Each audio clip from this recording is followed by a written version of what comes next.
What's going on? What's going on? Y'all know what it is. It's another edition of the Leo G Show. I am Leo G, and podcasting is what I like to do.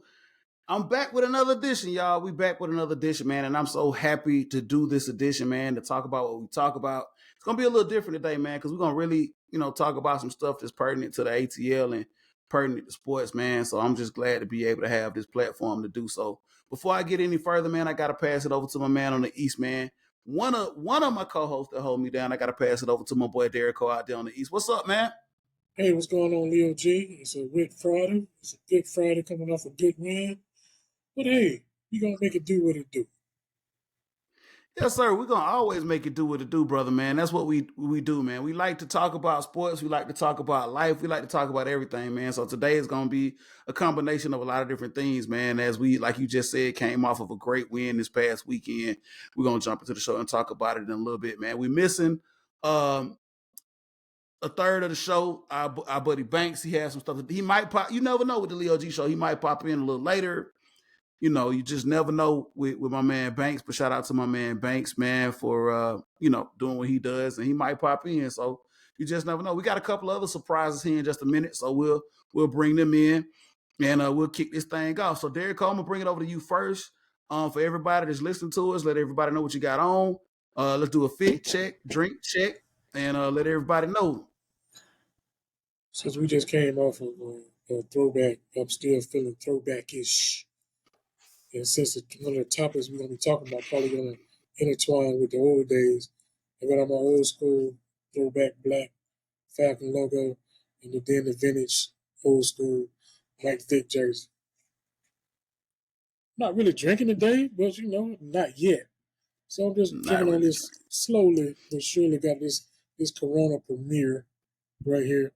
But I will tell you that one of my boys from back home gifted a brother this Woodford Reserve double oaked. Double oak. Yeah. I ain't never had it, so I'm looking forward to popping the top on this one. Hey man, bring it to the south side.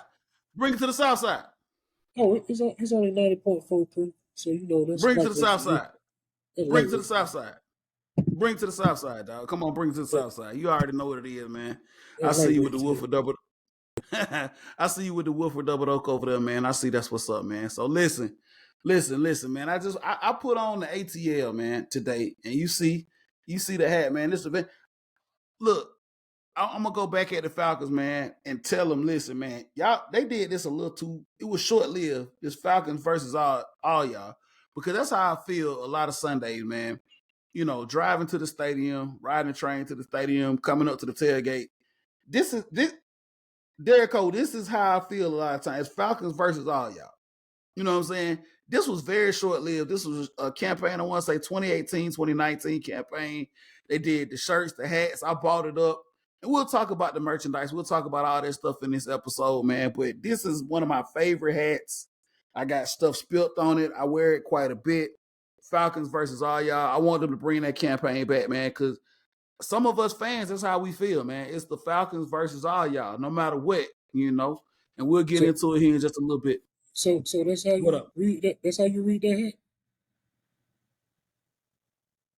I don't know how do you read it? I read it a little differently. I know. Well, hey, listen. I take that Falcon as an F. Hey, we all interpret it a little differently, man. So listen, I tried to clean it up a little bit, man. You know what I'm saying? But it is what it is. It's Falcons versus all y'all or whatever the case may be. Like I said, they need to bring this campaign back. Shout out to them for doing that. Like I said, I want to say 2018-ish. is when they did it. I bought the shirt, I bought the hat, and then it just went away. I don't even think they did any flags, anything. They didn't really promote it like they should have. But I'm not really drinking too heavy today, man. I got a little High West bourbon in the cup.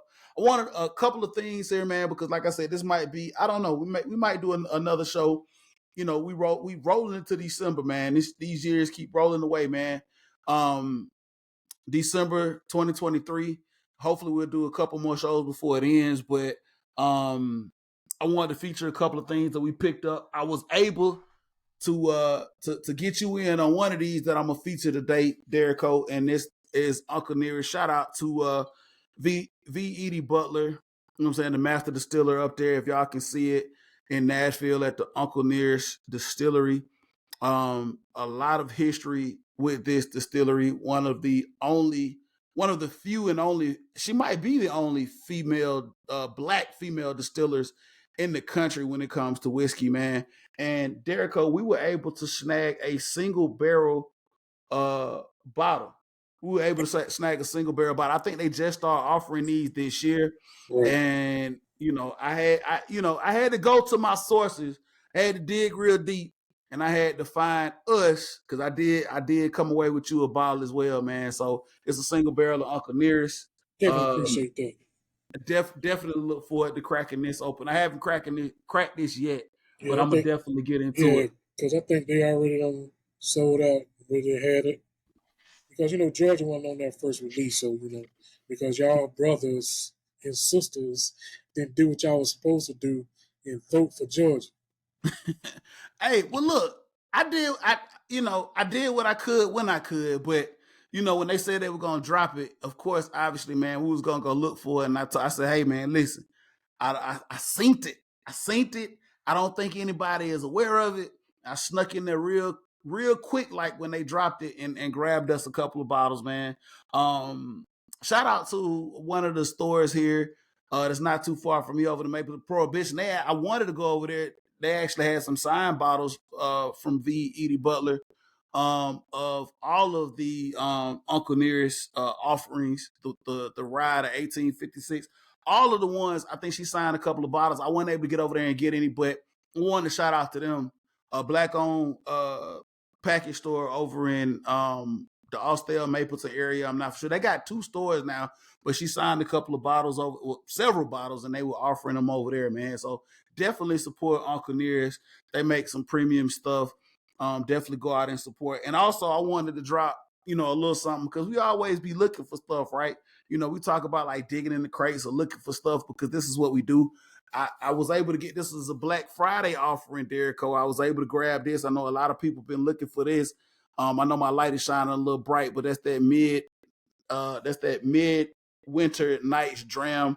That's another offering from the High West Distillery out in Park City, Utah. I know a lot of people look for this during the holidays.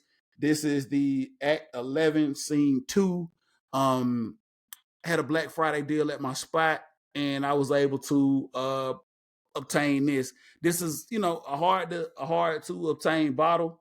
It's a rye whiskey, blended rye whiskey, man. So I'm glad I was able to grab that. Shout out to the plug, man. We got some stuff going on in that world. If you dibble and dabble in that world, man, hopefully here next month we'll be able to come away with some other things that we've been looking to get, man. But I definitely had to feature that, man. That mid winter night dram. So that's what's up on that, man. Derico, you ready to get into this thing? You on mute, man. You say you ain't drinking, but you on mute because I can't hear nothing. I mean, I didn't tap it hard enough. I hear that, man. Listen, we're going to get into this thing tonight, man. We're going to talk about the ATL. We're going to talk about this game that just happened this past Sunday, man. But before I get into it a little hard, man, listen, I got one of my biggest fans, and one of the people that goes very, very hard for me, the next generation of this whole thing we call, ATL sports, and just representing the whole culture of the ATL. I got none other than, what I'm saying, my man, my offspring, my man Logan G in the building. You know what I'm saying? I'm Leo G. This is Logan G. Welcome everybody to the Leo G Show. This is my one and only. This is my son, man. He's the next generation up, man, representing these Atlanta sports. And listen, I didn't know, Derek Cole, you know how we do this, man. Yeah. We've been doing this for a long time. I brought him in unapologetically, man. Listen, he's been riding with these ATL sports since birth, since, Pampers, since we brought him home from the hospital, Crawford Long, ATL, man. He's been representing. Logan, you've been representing these Atlanta sports for a long time, huh? Yes, I have. For how many years? Since I was born. How many years is that? That's been 11 years.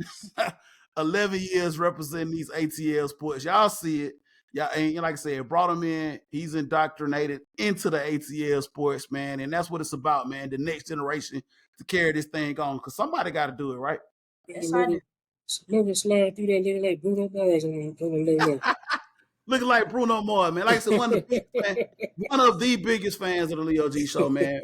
My one and only, man. He represents this thing hard, man. He's sitting in with me for the show tonight, man. And I'll bring him back in later on in the show to talk about a couple of things here and get his opinion, man. So listen, Derek Cole. Listen, man. Hate Week has come and gone. Right. We played the notorious rivals out of that stanky city down in the boot. And dude, listen. So I'm gonna kick it over to you, Derek Cole, for just a second. Cause I want you to set this up, man. As Falcons fans, we talk about this all the time, but it doesn't get enough due. It doesn't get enough due. It really doesn't, man. This team that we beat on this past Sunday, this team has been our rivals since 1966. All right.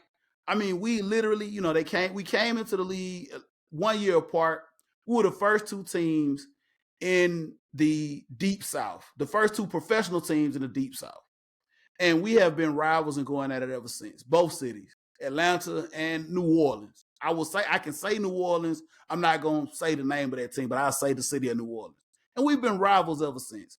And it's been a great thing for us, especially since the inception of both teams coming in, because, for a long time, that's all really we had to look forward to was to playing each other. So, Derek, I'm going to let you set this up a little bit before we talk about what happened on this past Sunday. New Orleans and Atlanta. Just talk about a little bit of the rich history between these two cities and this rivalry, man, and why it's so important and why it is number one, it's been slept on by the NFL. It was slept on by the NFL for a long time. Yes, it was. But it's very, very important when it comes to these two cities and just, how this thing all comes together and why it's such a beautiful rivalry, man. Well, like I said, we came in the league like a year apart in the same regional area. I mean, they over there in the bottom of Louisiana. We're over here at the top of Atlanta and Georgia. So, it's like there's just hey, you gotta speak up a little bit for us, brother. Speak up just a little bit for us. I'm sorry. There's a love-hate relationship. Like, we like the people. You know what I'm saying? I think I can say that. We like the people. People are pretty good. You know what I'm saying? But we can't stand their football team. And I don't know what really triggered it from the jump, but I'm just gonna say I don't know what it was, but I can tell you right now, whatever happened from the jump, it has permeated and lasted throughout these years. We have similar demographics. Let's say I'm trying to be politically correct. You know what I'm saying? I mean, that's part of it too. I mean, there's a lot of colored people. I'm saying colored because they could be black, brown, yellow. It could be all those mixed up in the Nelson part. And I think that's one thing that helps us rival because, we still people, we still folks. But at the same time, we just don't like each other, can't stand each other, won't ever like each other. I don't care what they say, how they feel about it, it's just what it is. We're going to talk, they're going to talk, and we just going to continue to handle it like that. I don't know what else you want me to say about it, but I'm just saying. I mean, you can take it from there as far as, if you want to go naming particular players on the team or whatever.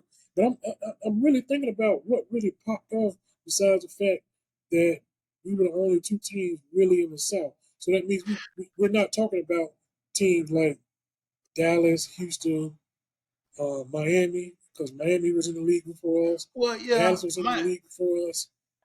So Dallas, yeah. So I mean, if you want to, when you start getting west, when you start talking about, Dallas, it's a little push over to the west.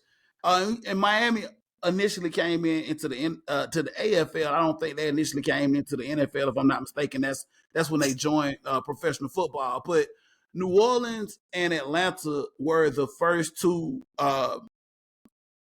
Benson and Rankin Smith were the first two owners of the first two actual because before then, Washington D.C. was as far south as you were gonna go with professional football.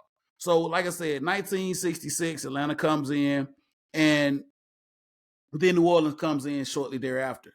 And just to give a little more insight into the history of this rivalry, if a lot of people didn't know it, we were paired together, and then a little later on, we ended up getting paired into the NFC West division, which crazy. Like, how does that happen, right? We get paired into the NFC West division with San Francisco, the Rams, who were back and forth between LA and St. Louis and LA now again with them. And then it was New Orleans and Atlanta. So we were in the NFC West. And for years, traditionally, man, San Francisco, I'm just going to be honest, they just ran that division. Like, everybody else was just there. We were just along for the ride. I mean, it was years where, you had the Montana era, you had the Young era, Jerry Rice, those defense. I mean, they won how many Super Bowls? San Francisco got like 5, 6 Super Bowls. So, like I said, yeah, we were just along for the ride for a long time, man. In the NFC West. That's true. Yeah, man. So what happened? You know what? A lot of people. Can I back it up a little bit? A lot of people don't realize that San Francisco and LA used to be in our division. You know what I'm saying? I don't know how the NFL thought that was a good idea to put two teams from the West and a team over here from the East Coast.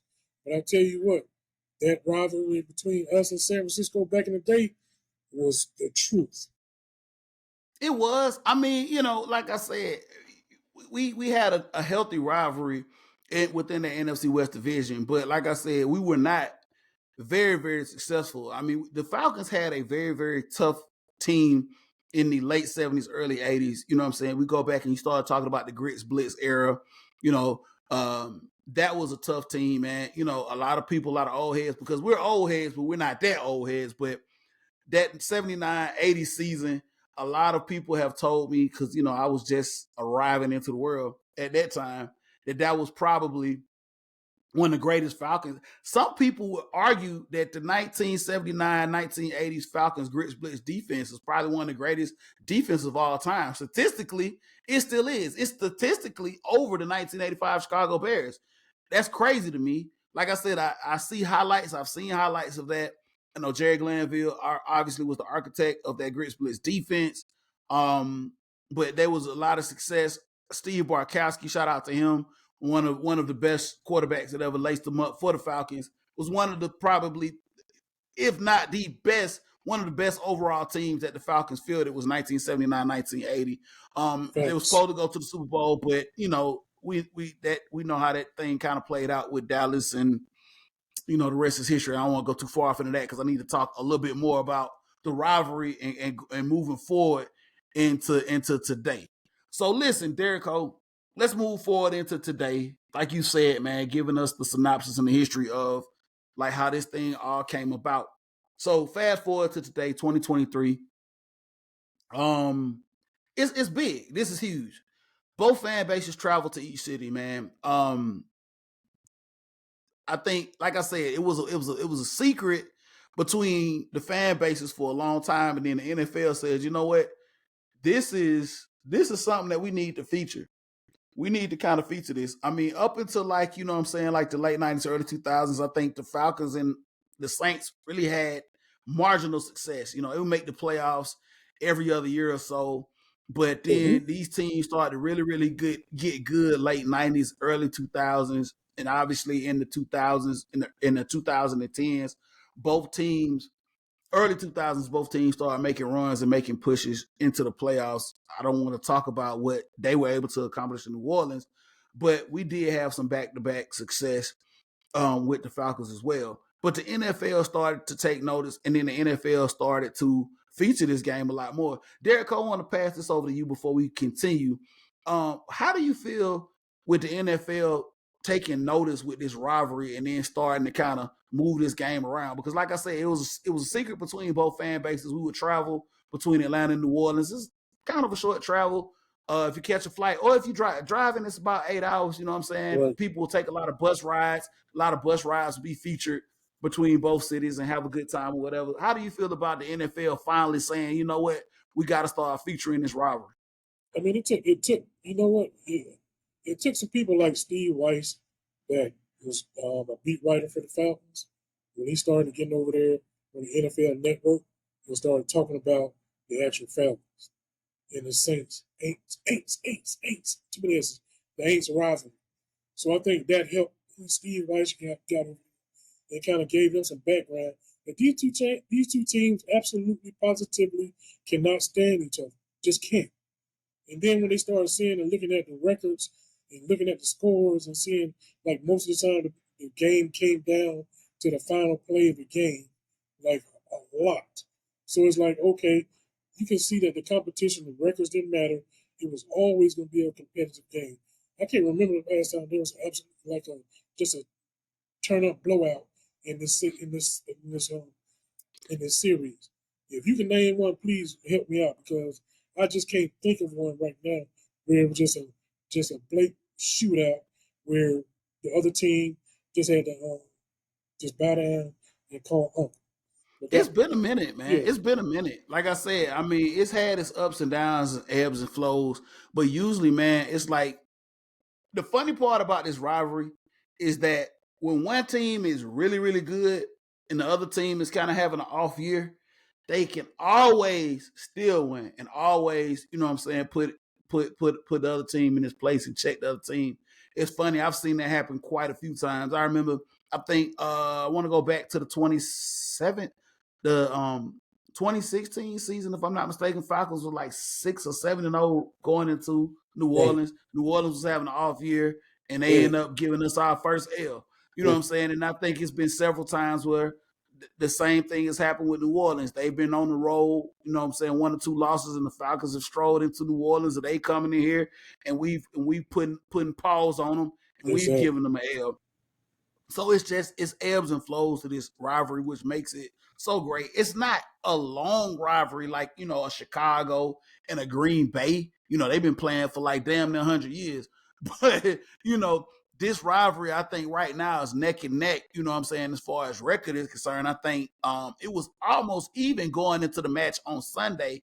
But I think now the Falcons have the edge 1 up now on New Orleans. That's how tight this rivalry has been, man. You know what I'm saying? It's even. I mean, the Falcons had a good stretch where we had taken, you know what I'm saying, 6-7 double-digit game lead, and then all of a sudden New Orleans kind of evened it up. So it just goes back and forth, man. So listen, Derek Cole, let's talk about this past game this Sunday, man, because there's a lot of stuff that we need to talk about. And we almost halfway into the show, man. This is gonna be a good one. So listen, man, this past Sunday, man, Falcons versus the aInts. We end up pulling out the win, a must-needed win to go to the top of the division, 24-15. The aInts didn't even see the end zone, man. They had to kick every single time. This was a typical aInts and Falcons game all the way through and through. It was a physical game. And I think that for a long time, I've said this, Derek O, that I think somewhere that the Falcons front office or staff lost the memo about how tough this rivalry is supposed to be. And I think somewhere this was injected into the team and said, listen, this is a rivalry. The fans, you know, want to see the teams go at it, and we need to come up on top. Derek O, just a little bit about this past Sunday and how you felt about the Falcons' performance, man. Hey, Where you want me to start? You want me to start with the lead up to it, with the hype of the 50th hip hop We'll celebration? You want we'll, me to? we'll talk I about mean, we'll talk a yeah, little bit about the okay, 50th celebration, but just talk about how just the game experience was where it was. How we talk about it as fans and where the team needed to be. They were ready for this, right? yeah. It's hard to not talk about the other thing, and because I think both of them went hand in hand. But I'm gonna respect that. So the game was on fire because the fans were on fire. I mean, they gave out new white flags, and I can tell you the white flags are waving. It was like a playoff atmosphere. I mean, everybody was basically, you know what I'm saying, fired up and ready to go. That's all I can tell you. They was fired up and ready to go. And most people really did take heed and got there like at 12:30. So that means they had to rush from the tailgate, shut the tailgates down. Now you know it's something when the Falcon folks shut their tailgates down early. I read all kind of stories on the Twitter, and it was just amazing that folks said that we was gonna shut down our tailgate early to make sure that we got into this game because we were playing the aInts and some other stuff that's going on. So yeah, the rivalry is still alive and well. I love the fact that I saw a lot of red and black old throwback jerseys. Was it galore? It reminded me of back in the day in the early 2000s. That's how the atmosphere was, and it just permeated throughout the building. And then when we got the dub, it just solidified. Man, absolutely, man. Absolutely, man. It just felt good. Man, this game, it's been a long time since the game has felt this good. And we'll get more into it and we'll talk about it here in just a minute and I'll bring it up.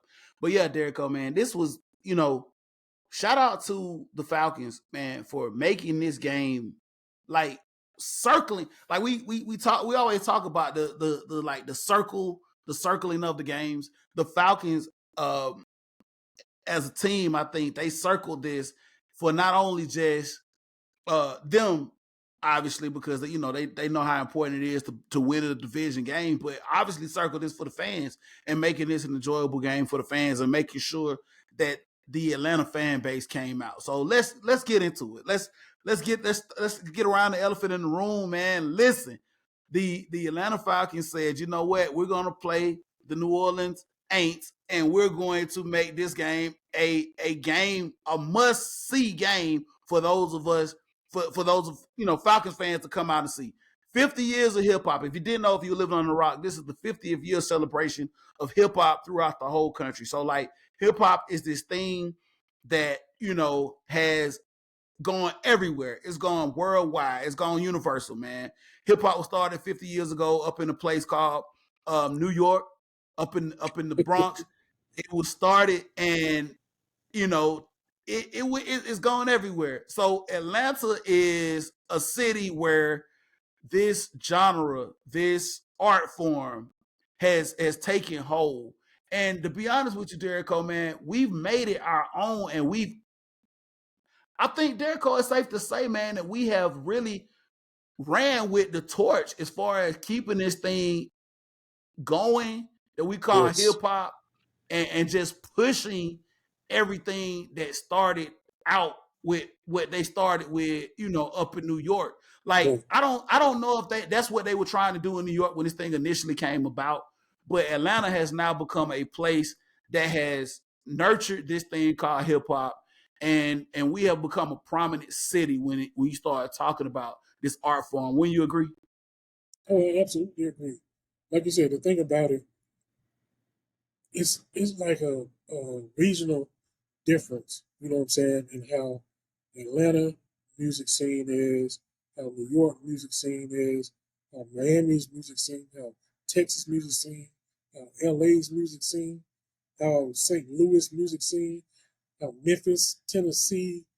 I mean, it's just all different. And for some reason, we know why, because Atlanta influences everything. So when Atlanta got a hold of it, since the Source Music Awards, when Andre Stacks went up there and said the South got something to say, we didn't let it go. We just absolutely did not let it go. I know people call it trash somewhere, everywhere, but I can tell you one thing about that music that y'all call trash, it's done made a lot of brothers and sisters' pockets fat. Because Man, you know why? let me tell you something. Let me tell you something, man. Listen. I'm listening.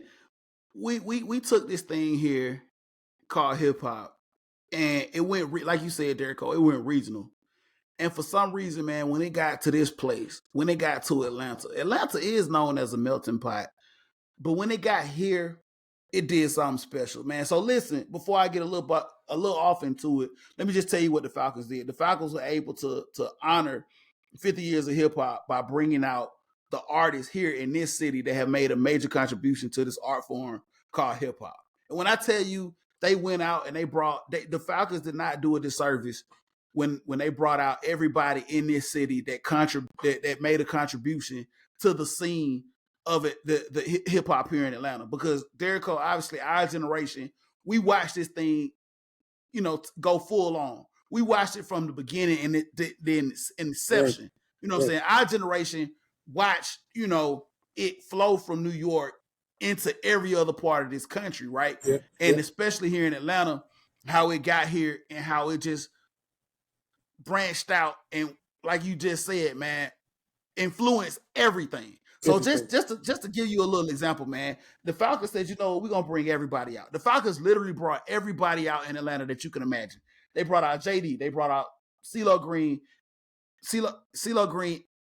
Goody Mob, obviously, of course, Big Boy, Ludacris, T.I., Jeezy, Quavo, Baby D, Baby Tate, Big Bang, Big Country, Boys in the Hood, Amaretta, Organized Noise, Tag Team, Rashida, MC Shy D, Raheem the Dream, Mojo, Kilo Ali, Ludacris, Pee Wee the Long Way, Gorilla Zoe, Greg Street, Hitman Sammy Sam, Pastor Troy, Ludacris, Ryan Cameron, Greg Street. Dude, it's too many to name.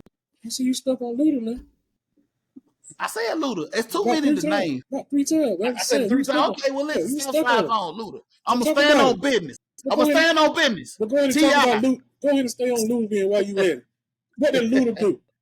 T.I., everybody, man, listen, man.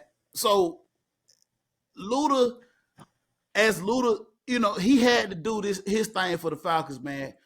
This man dropped down from the rafters. Luda came out at the game, dropped down from the rafters, rapping. Like, dude, who does that? What other city? Name me another city where you're going to have an influential hip-hop artist come to the sporting event and rappel down from the rafters.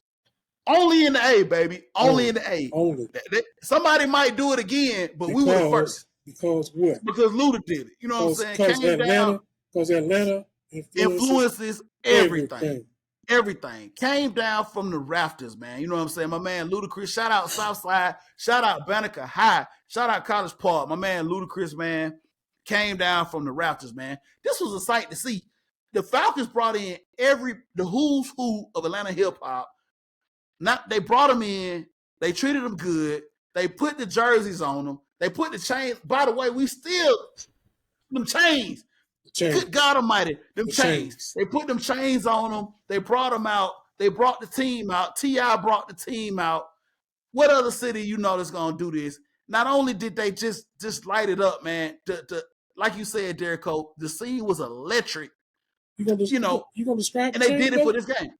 You got to describe the chain, dog. They brought the bling bling chain out. They brought the bling bling Dirty Birds chain out, man. They let everybody get. They messed up. They let everybody get one. Now it's like, yo, we gotta have it. We gotta get it. We gotta get it. Shout out to them people. We gotta get them. We gotta get them chains, man. Because I mean, it's something with the culture, with that Dirty Bird chain when they did what they did, man. But yeah, shout out to the organization for like doing 50 years of hip hop for this aInts game, and actually just making sure that, hey, if we were going to do it, this is the game we need to do it for, and make sure we get a butt in every seat. Absolutely. So listen, Derek, I want to talk a little bit about, like I said, we won the game. We always talk X's and O's, but this is what I want to talk about a little bit about today here, man. Just the culture. I want to step back. I want to talk about the culture of Atlanta and sports in general. Like, dude, let me tell you something, man. and we'll get into it. But this game here specifically, man, first and foremost, I want to say this game, it wasn't this has been a long time coming. I haven't seen the game. Like you said, it was a playoff atmosphere. I hadn't seen the game like this in a long time with them Dirty Birds, bro. This was a game of games. And I'm gonna say this, and I'm gonna just come out and say it. I'm not gonna beat around the bush, man. This game was for the culture. This game, people showed up and showed out, and we did not disappoint, Derek Cole. Let me tell you something. From the beginning of the game to the end of the game, it was for the culture. It was for hip hop. It was for Atlanta. I mean, they represented everything, every performance. I mean, like I said, T.I. brought the team out. Bone Crusher, Young Jeezy, Pastor Troy. Even the Swag Surf had a different feel to it this past Sunday, bro. Like, a little more stank on it. It was a little more stank on it. It was Reggie word. What up, Reggie? A little more stank on it, man. Shout out to our boy Reggie Footermont, man. It was just a little bit different, man. So I definitely got to give, even though there was some hiccups, I don't even want to talk about the hiccups, because the general idea and premise behind what they did was what was up. Exactly. Okay, there was some hiccups, but what they accomplished and what they did, man, it just felt so good. I keep reiterating this, man, because you can't bottle this, man. Like you know how people say you had to be there? Yeah. You had to be there, Derek Cole. Let these folk know that you just had to be there for this, man. Oh, you had to. This is what I've been begging for the longest. Like, when you just got to embrace the city. You know what I'm saying? You can't tiptoe around it. Once you embrace this city, embrace this fan base, this is what you're going to get. You're going to get your fan base out there to support this team. The atmosphere was just off the charts. I mean, when I talk about it, was like that booty tight walking through the tunnels trying to get to your seat. Like, normally that don't happen too much. But I can tell you walking through the gameway, whatever you want to call it, it was tight with our people. I mean, it was. I described it as probably the blackest black football game that I've been to in a minute in Atlanta. I mean, listen. It looked like it like HBCU homecoming. That's what it looked like. You put all of them together, yeah. Oh, it looked like HBCU homecoming, man. I'm sorry. Listen, I love everybody. Yes. And everybody came out. Yes. But this game looked like an HBCU homecoming, man. And listen, everybody embraced it. I don't think nobody bucked it. Nobody in there was like, what's going on? No, Everybody embraced this. Like, everybody embraced what was going on. Because it's black, brown, white, whatever, purple, green. Yeah. If you've been here in Atlanta for a long time, you understand the culture. You understand everything about what they did on this past Sunday. You know what I'm saying? Like, you understand it. You know? You understand it. So it was definitely for, like I said, the culture of the city. It's a lot of people get in, and Derek Cole, I know we talked about this a little bit off air, man. It's like, I don't know. Like, there was a lot of talk on social media about like the black crowd or the culture crowd being at the Falcons at the Falcons game and the Falcons fan base. A lot of people like, man, I didn't know the Falcons had, that much culture, that much swag, that much, that many black people at the games. Like, NFL hands down. I think, I go ahead and say it. Falcons got one of the blackest fan bases in the NFL. It's no secret. It ain't one. It's the one. It's the blackest fan base in the NFL. Like, and a lot of people, and I don't understand, but like a lot of people, Derek Cole, if you want to kind of expand on this, man, a lot of people on social media act like they were surprised by that, right? They were like, what happened? I mean, I don't know why. I don't know if it was people in the national spectrum. It could have been people from this area. You know what I'm saying? Just couldn't have been. Couldn't have been people from Louisiana. Just couldn't have been. So it had to be people from outside that really, really never probably been to Atlanta or been to an Atlanta game. You know what I'm saying? That's the point.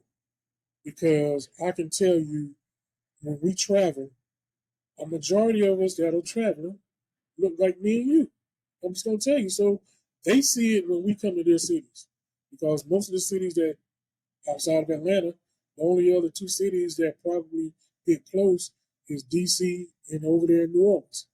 You know what I'm saying? Like that means there's 29 other teams that probably ain't never seen how black, I'm just going to use that word, I'm not going to use culture, how black this team and this city is as far as the fan base is concerned. I mean, it just made me proud to be black Sunday because we just felt like, I don't know, some of us may have felt like, I'm just being, talking about me, some of us may have felt like the Falcons just didn't want to embrace the blackness in Atlanta. Boy, I tell you what, they put their foot down Sunday. I mean, listen, how can you not? I mean, so let me just say this. Let me just say this much too, man. Let me go off and let everybody know this as well.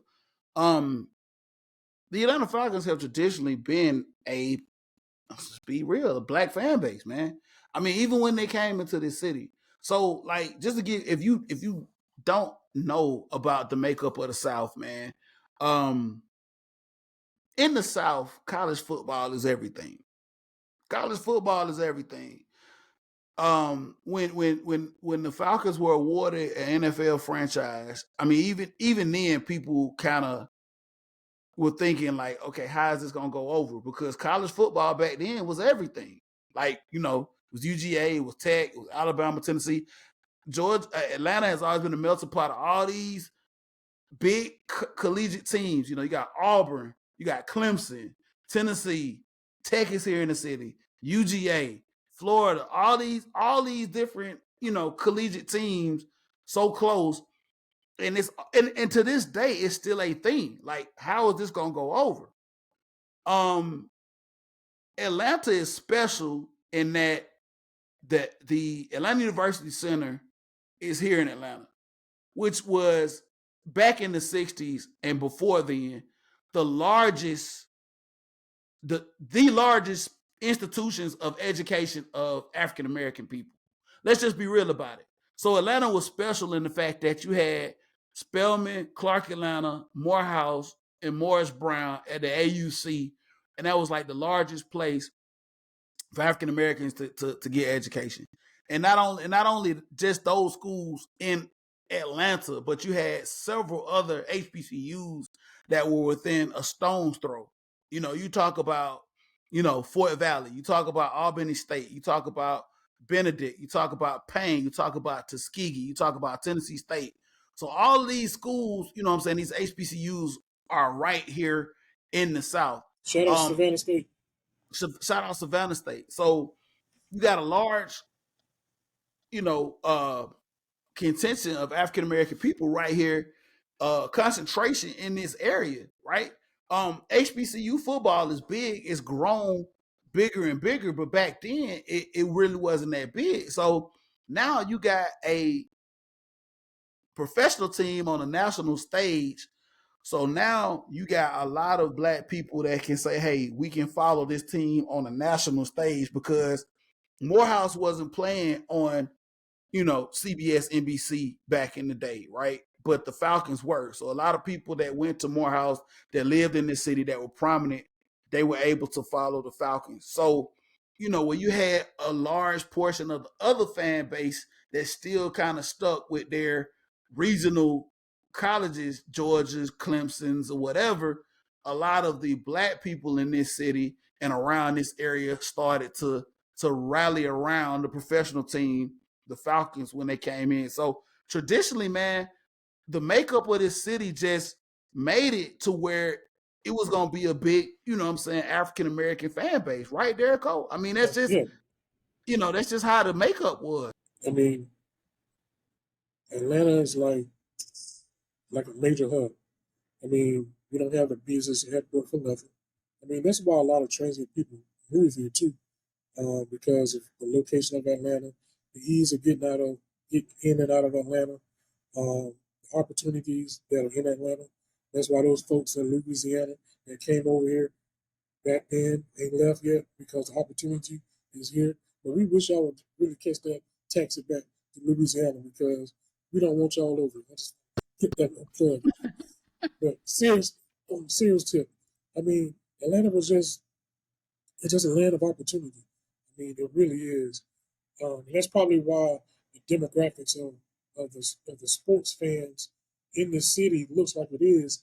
Because let's be real about it, a lot of other cities probably can't put that many people in a stadium because of the affordability. You know what I'm saying? It's just not. NFL is not the most affordable game. It really isn't.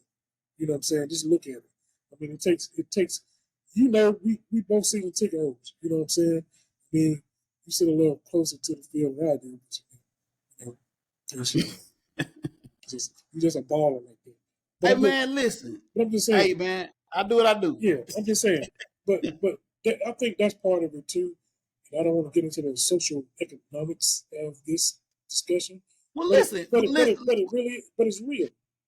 But listen, listen, Derrico, you and I are both seasoned in this. We both been in this city for a long time. Obviously, this people, you know, I don't want to go too far off into talking about new Atlanta. Okay. I can speak on old Atlanta because I've been here for a long time. And let me tell you something. There's never been a flex, like you said, Derrico, when it comes to what people of color in this city have been able to do.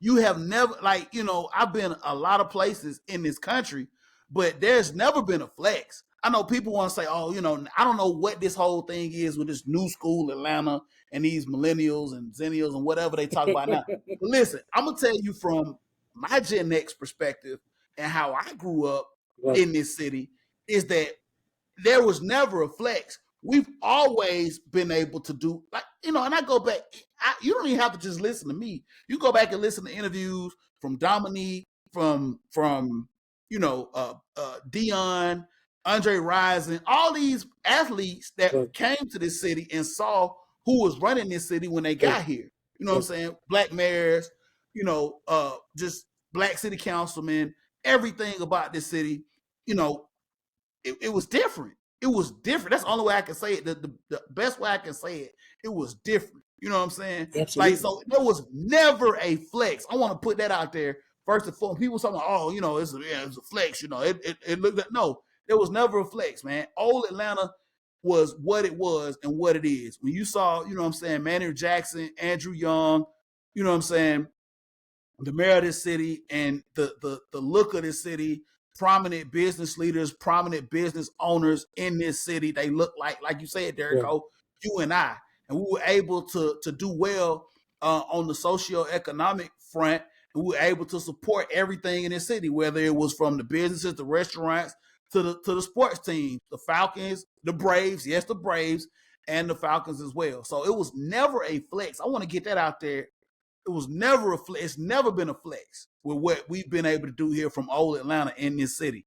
We've always been the face of everything here, bro. And I think you can agree with that, bro. Oh yeah, that's why I love the city. I mean, like you said, we travel, we go a lot of places, man, and I love visiting other places. I know people talk about, like you said, talk about the Great Atlanta, how it's different.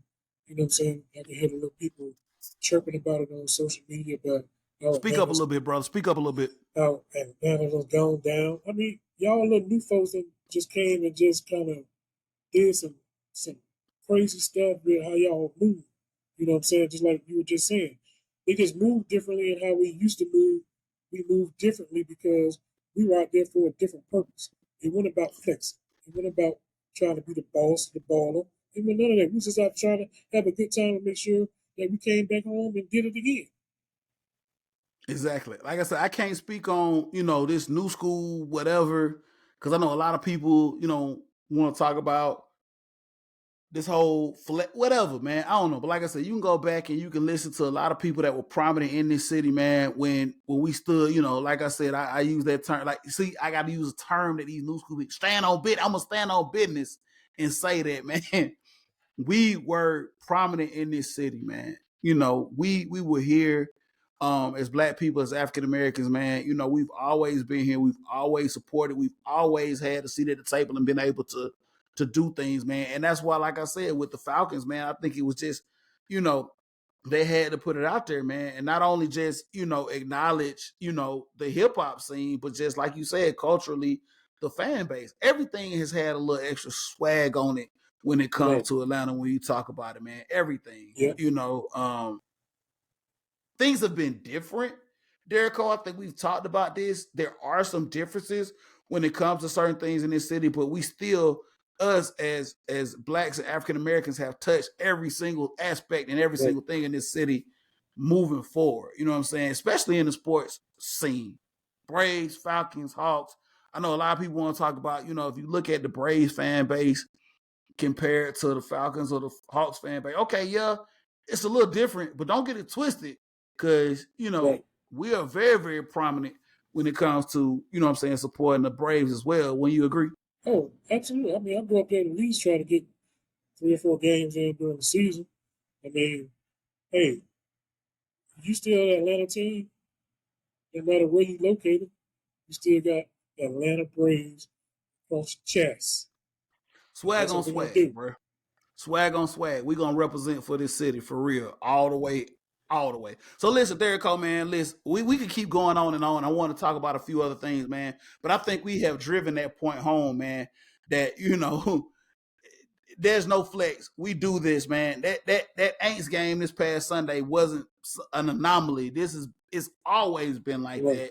It's going to always be like that, man, moving forward. And I got the new generation that's right here that's going to continue to keep on pushing that and doing that, man. And I still instill with him that old Atlanta, and he'll keep on pushing and moving forward into the new, era. You know what I'm saying? After us old school cats, we can't represent. We're gonna always represent till they drop us, but we can always give it to this younger generation. Keep pushing it with them to keep doing their thing. So look, man, we about to close this thing out really quick. I paused because I ain't know if you caught me. Yeah, I got you. I'm not saying that because you only said it once. I ain't even got nothing in my cup, but you do what you do. You do what you do. I don't even have nothing in my cup, but you do what you do. You only said it one time, so I'm gonna let you slide. We're gonna slide it. So listen, Derek Cole, before we close this thing out, as we do this show, man, like I said, we in the month of December, man. Tomorrow, SEC championship. We'll talk about it just a little bit here. We got to this point. Georgia, man, has made it back to the SEC championship. They face face Alabama tomorrow at Mercedes-Benz, man. Listen, Georgia, man, we've talked about this several times on this show. And we are proud of this team, man. This Georgia back-to-back champions, 29 straight wins with Kirby up there in Athens doing their thing, man, as they face Alabama, man. We'll talk about it for just a little bit here. Man, how proud are you to see Georgia right now at this level, man? Because I tell people, so just before I give it to you, I tell people all the time, like, I've been in this city for a long time. I've been in this state all my life, and you have too. Right. Like, Georgia wasn't really the sexy team. People don't believe that when I tell them this, man. Georgia hasn't always been the sexy team here in this city. Like, Georgia Tech, traditionally, like, they had won a championship back in the 90s. Georgia won a national championship back in the 80s. Like, and it rolled down the hill. And for those of us that follow UGA and follow Georgia football, man, it was a long 40-plus years to get to where we are now. So, a lot. And people don't realize that, man. So, I got to give a shout out to UGA and where they are now, man, and what they have accomplished, man. Right. Back-to-back champions. Kirby trying to push for a third. How do you feel about going into this game tomorrow, SEC championship down at Mercedes-Benz against Alabama and Nick Saban? You know what, Leo? It's hard to bet against Kirby right now. It's hard to bet against Kirby. I mean, you know how that mystique that Nick Saban has for so long, Kirby really have taken that and absorbed that from Nick Saban. I'm sorry, Nick.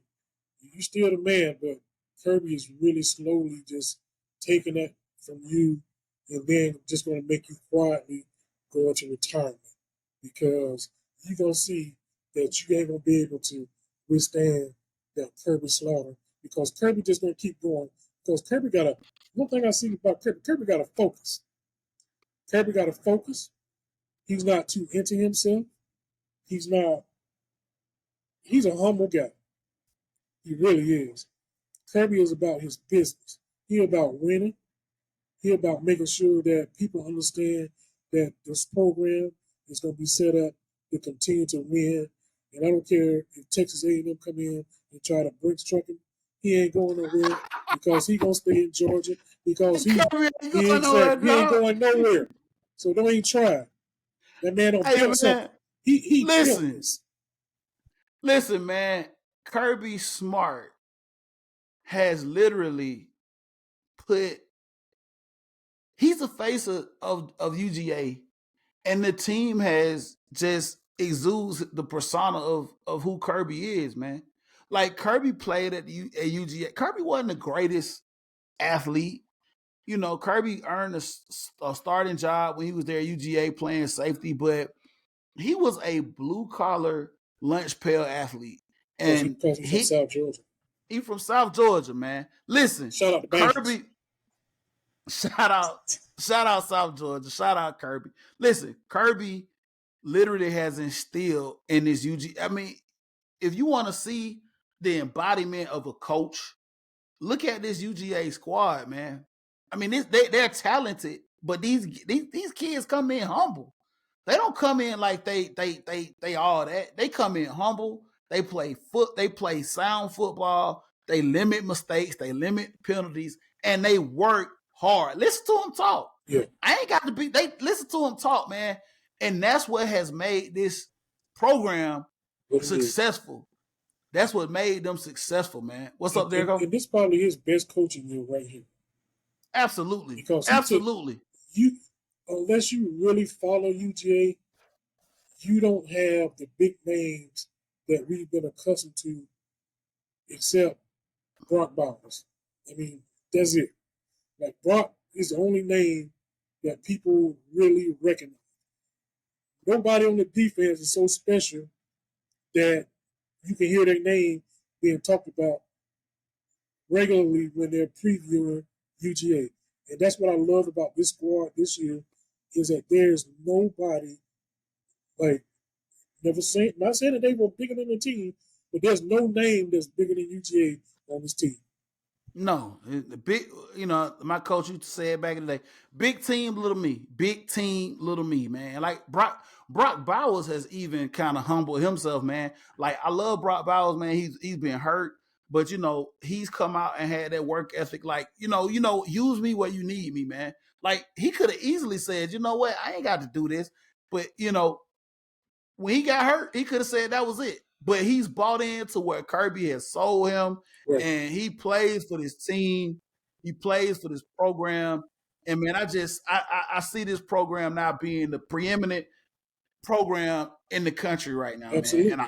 And I love it. I love where they are, and I'm rolling with them into this SEC game. Like you said, Derek, man, Saban has been the mark, and now Kirby has come and said, you know what?